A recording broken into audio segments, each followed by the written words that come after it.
أعوذ بالله من الشيطان الرجيم. بسم الله الرحمن الرحيم. يا أيها الذين آمنوا لا تقولوا راعنا وقولوا انظرنا واسمعوا وللكافرين عذاب أليم. ما يود الذين كفروا من أهل الكتاب والمشركين أن ينزل عليكم من خير من ربكم والله يختص برحمته من يشاء والله ذو الفضل العظيم. ما نقصت من آية أو ننسها نأتي بخير منها أو مثلها. ألم تعلم أن الله على كل شيء قدير. ألم تعلم أن الله له ملك السماوات والأرض ما لكم من دون الله من ولي ولا نصير. أم تريدون أن تسألوا رسولكم كما سئل موسى من قبل ومن يتبدل الكفر بالإيمان فقد ضل سواء السبيل. صدق الله العظيم. یا ایھا الذین آمنوا، اے وہ لوگو جو ایمان لائے ہو، لا تقولوا رائنا، تم رائنا نہ کہو، وقولوا انظرنا، اور انظرنا کہو، واسمعوا، اور سنو، وللکافرین عذاب علیم، اور کافروں کے لیے دردناک عذاب ہے۔ ما یود الذین کفروا، نہیں پسند کرتے وہ لوگ جو کافر ہیں، من اہل الکتاب، اہل کتاب میں سے، والمشرکین، اور نہ مشرکوں میں سے، ان ینزل علیکم من خیر، یہ کہ اتاری جائے تم پر کوئی بھلائی، من ربکم، تمہارے رب کی طرف سے، واللہ یختص برحمتہ من یشاء، اور اللہ تعالی خاص کرتا ہے اپنی رحمت کے ساتھ جس کو چاہتا ہے، واللہ ذو الفضل العظیم، اور اللہ تعالی بڑے فضل والا ہے، ما ننسخ من آیت، جو منسوخ کرتے ہیں ہم کسی آیت کو، او ننسیہا، یا ہم اس کو مٹا دیتے ہیں، نأتی بخیر منہا، تو ہم اس سے بہتر لے آتے ہیں، او مثلیہا، یا اس جیسی، اس کی مثل، الم تعلم، کہ آپ نہیں جانتے، ان اللہ علی کل شیء قدیر، کہ بے شک اللہ تعالی ہر چیز پر قادر ہے۔ الم تعلم ان اللہ، کہ آپ نہیں جانتے کہ بے شک اللہ تعالی لہ ملک السماوات والارض، کہ آسمانوں اور زمینوں کی بادشاہی اسی اللہ کے لیے ہے، وما لکم من دون اللہ، اور نہیں ہے تمہارے لیے اللہ تعالی کے سوا ولی، کوئی مددگار، ولیوں ولا نصیر، کوئی حمایتی اور مددگار۔ ام تریدون، کیا تم ارادہ کرتے ہو، ان تسألوا رسولکم، کہ سوال کرو تم اپنے رسول سے، کما سئل موسیٰ من قبل، جس طرح سوال کیا گا موسیٰ علیہ السلام سے اس سے پہلے، ومن یتبدل الکفر، اور جو شخص تبدیل کرے گا کفر کو، بالایمان، ایمان کے ساتھ، فقد ضل سواء السبیل، پس تحقیق وہ سیدھے راہ سے گمراہ ہو گیا۔ تو ان آیات کا ربط یہ ہے کہ گزشتہ کے اندر بھی ان یہودیوں کی شرارتوں کا ذکر ہو رہا ہے کہ یہ لوگ طرح طرح سے آپ صلی اللہ علیہ وسلم کو، انہوں نے انبیاء کو تکلیفیں دیں، تو یہاں پر بھی ان کی شرارتوں کا ذکر ہے کہ اصل میں آپ صلی اللہ تعالی علیہ وسلم کی مجلس میں بہت طرح کے افراد ہوتے تھے، ذہین بھی ہوتے تھے، اسی طرح کمزور بھی ہوتے تھے۔ امیر بھی ہوتے تھے، غریب بھی ہوتے تھے، بات کو سمجھنے والے، بعض ایسے افراد ہوتے ہیں کہ جن کو بات شروع میں سمجھ آ جاتی ہے، بعض ایسے ہوتے ہیں کہ جن کو بات بعد میں سمجھ میں آتی ہے۔ تو آپ صلی اللہ علیہ وسلم کے صحابہ فرماتے تھے، کیونکہ بعض شہری بھی ہوتے تھے، دیہاتی بھی ہوتے تھے آپ صلی اللہ علیہ وسلم کی مجلس میں، تو صحابہ کرام فرماتے تھے کہ یا رسول اللہ راعنا، ہماری رعایت کرتے ہوئے اس انداز میں بات کیجیے کہ ہر ایک کو بات سمجھ میں آ جائے، شہری کو بھی، دیہاتی کو بھی، ذہین کو بھی، کمزور کو بھی، امیر کو بھی، غریب کو بھی، ہر ایک کو بات سمجھ میں آ جائے۔ تو صحابہ کرام کے دلوں کے اندر کسی قسم کی کوئی غلط مراد نہیں تھی، لیکن یہودی ان کی لغت میں راعنا وہ مراد لیتے تھے احمق، جاہل، بے وقوف، اور آپس میں جب ملتے تو ہنستے تھے کہ ہم نے نبی کریم صلی اللہ علیہ وسلم کو نعوذ باللہ احمق کہا، بے وقوف کہا، نعوذ باللہ جاہل کہا، نعوذ باللہ۔ اور دوسرا راعنا کو وہ تھوڑا سا لمبا کرتے تھے یہودی، راعنا، عین کے آگے یا مدہ لگا دیتے تھے، راعنا، اے ہمارے چرواہے۔ تو اللہ رب العزت نے فرمایا کہ اے ایمان والو راعنا نہ کہو، حالانکہ لفظ بھی درست ہے، اس کا معنی بھی درست ہے، لیکن مراد وہ لوگ غلط لیتے تھے۔ تو یہاں سے ایک بات یہ بھی سمجھ لینی چاہیے کہ جس طرح آپ صلی اللہ علیہ وسلم گھر میں تشریف فرما تھے کہ ایک یہودی آیا اور اس نے کہا السلام علیکم، کہ تمہارے اوپر موت ہو رہا ہے یاز باللہ، تو آپ صلی اللہ علیہ وسلم نے فرمایا وعلیکم۔ تو آپ صلی اللہ علیہ وسلم نے فرمایا کہ آپ نے نہیں سنا میں نے جواب کیا دیا۔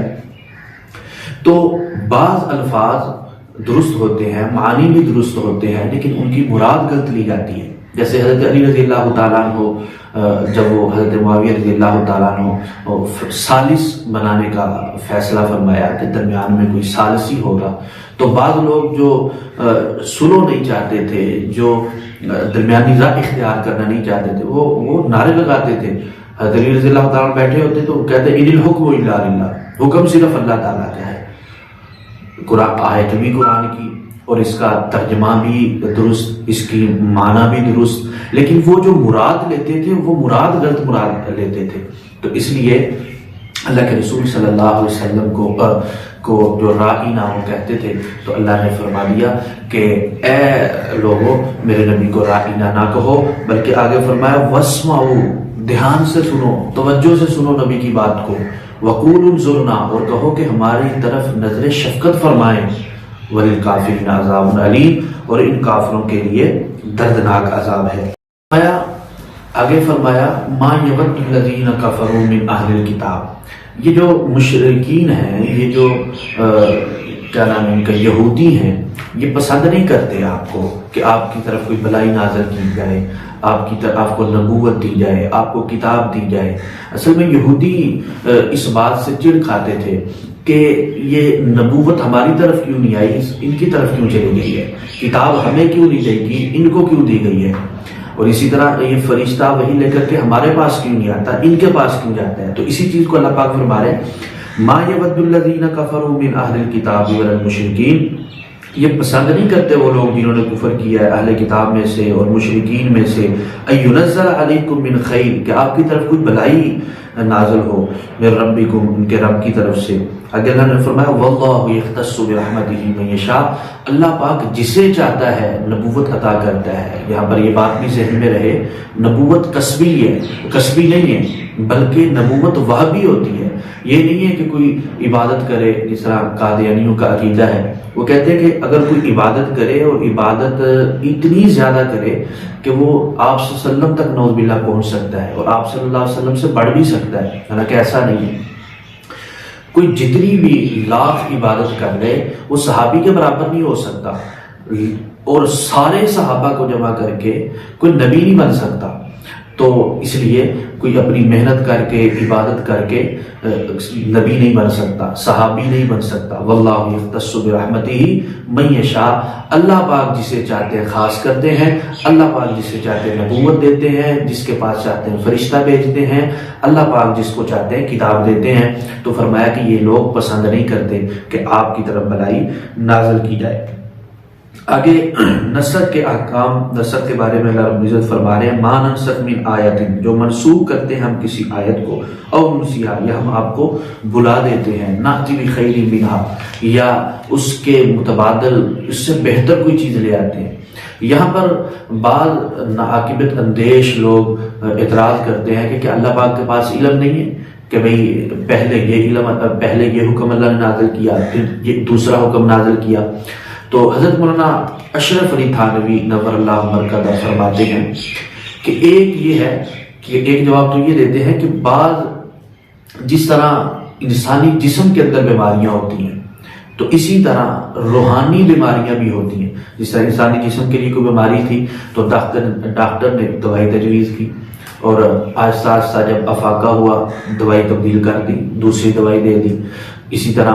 جو مریض ہوتا ہے، جو بہت زیادہ مرض کے اندر مبتلا ہو، معدہ اس کا کمزور ہوتا ہے، تو اس کو پہلے ہلکی پھلکی غذائیں بتائی جاتی ہیں، آپ یہ چیز کھائیں، آپ فلاں چیز کھائیں۔ آہستہ آہستہ جب وہ اس کی طبیعت بحال ہونا شروع ہوتی ہے، بعد میں وہ دوائی جو ہے مزید جو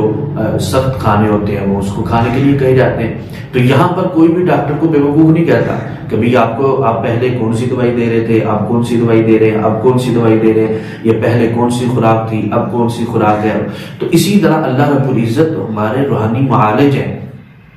تو اللہ رب العزت نے پہلے جو حکم تھا فرمایا وہ منسوخ کر دیا، بعد میں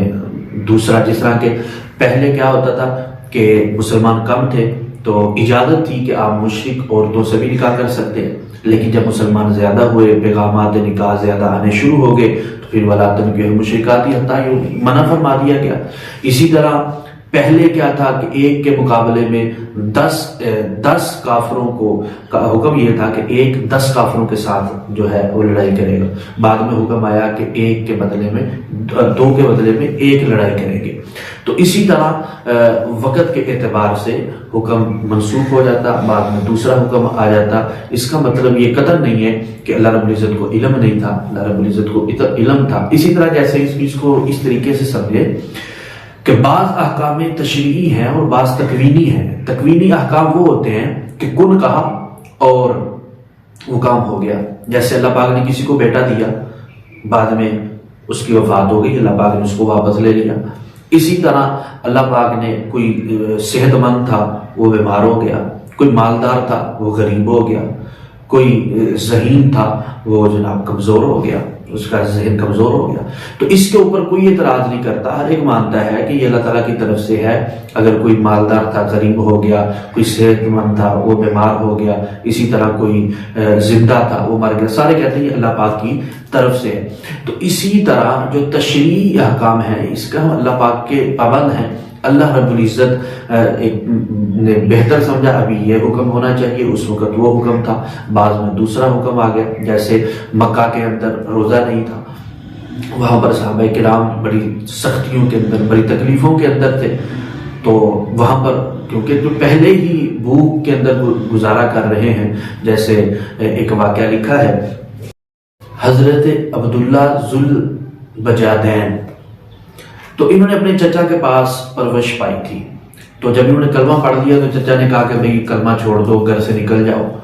تو لیکن انہوں نے کہا کہ میں کلمہ نہیں چھوڑوں گا، گھر سے نکال دیا، ایک چھوٹا سا مکان تھا وہاں پر رہنا شروع ہو گئے، کپڑے بھی ان کے اتار لیے، بالکل طرح طرح بغیر کپڑوں کے وہاں پر رہ رہے ہیں۔ اور ایک آدمی وہاں سے گزر رہا تھا، بوری اس نے پکڑی ہوئی تھی، تو انہوں نے کہا، انہوں نے آواز دی کہ کچھ ہے آپ کے پاس تو مجھے دے دو، میرے پاس کپڑے نہیں ہیں تاکہ میں ان کو پہن سکوں۔ تو آپ نے فرمایا کہ اس آدمی نے سمجھا کہ یہ وہ جن بھوت ہے، وہ ڈر گیا۔ جب اس کا ڈر تھوڑا سا ختم ہوا تو اس نے کہا میرے پاس تو یہ بوری ہے، یہ آپ لے لو۔ تو اس نے بوری دی صحابی رسول کو، تو انہوں نے پہنی، اس لیے آپ کا لقب بھی ذوالبجادین یعنی کہ کمبل والا پڑ گیا۔ تو اس طرح بعض احکامات تھے جو بعض میں منسوخ ہو گئے، بعض میں اللہ پاک نے ان کو منسوخ۔ اللہ پاک فرماتے ہیں کہ الم تعلم ان اللہ علی کل شیء قدیر، اللہ پاک ہر چیز کو جاننے والے ہیں۔ اللہ پاک کو پتہ ہے کہ اس وقت کون سا حکم بہتر ہے، اس وقت کون سا حکم بہتر ہے، اس وقت کون سا حکم بہتر ہے۔ تو اللہ پاک بعض اور مانوسیہ بعض احکام اللہ پاک جو ہے بھلا دیتے ہیں، جیسے اللہ رب العزت نے فرمایا سنقرئک فلا تنسى، سنقرئک فلا تنسى الا ما شاء اللہ، القریب ہم آپ کو پڑھائیں گے، آپ کو بھولنے نہیں دیں گے، الا ما شاء اللہ، مگر جو اللہ پاک چاہے گا۔ تو اللہ پاک